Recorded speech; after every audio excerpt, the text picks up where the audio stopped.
आई भैया हम गायक बंशीधर चौधरी, जितना भी हमार अंगिका मैथिली सुने वाला चाहे वाला श्रोता बंधु सबको पैर छूकर प्रणाम कर रहे हैं। और आई आज वो लाइव के माध्यम से कुछ कहें। रिकॉर्डिंग एवियन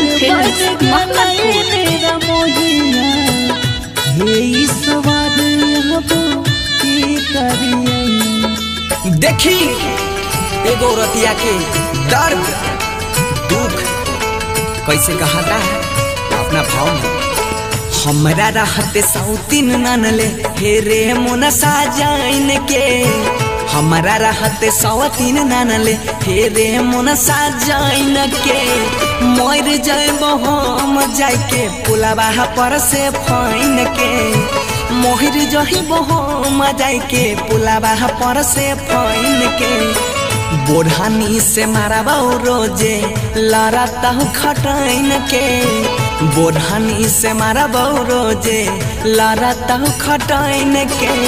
मोर जाइब हम जाके पुलवा पर से फाइन के, मोर जाइब हम जाके पुलवा पर से फाइन के। कौन कहरम के फल हमारा मिलल हो राम, हमारा मिलल हो राम। कौन सवतीन पिया के, कौन सवतीन पिया के हमारा मोहिले लकई हो, मोहिले लकई।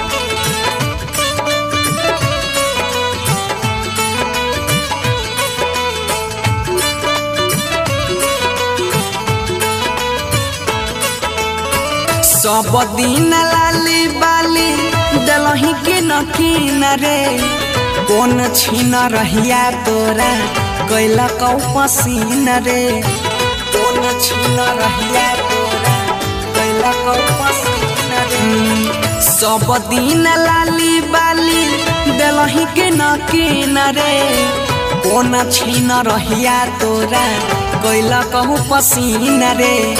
भीग जाई छै अचारा हमर लोहरा बहस कइन के, भीग जाई छै अचारा हमर लोहरा बहस कइन के। मोहर जाइब हम जाके पुलवा पर से फाइन के, मोहर जाइब हम जाके पुलवा पर से फाइन के।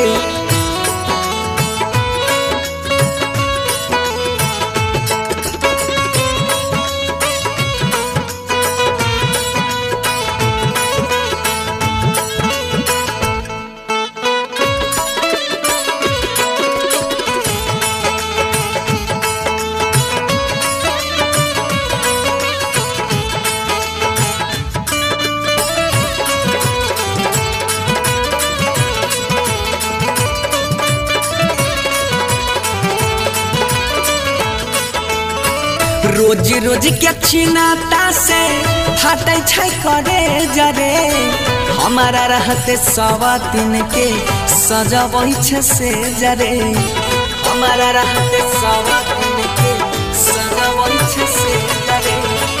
रोज रोज के छिनाता से फाटे छै करे जरे, हमारा रहते सवतीन के सजबै छै से जरे।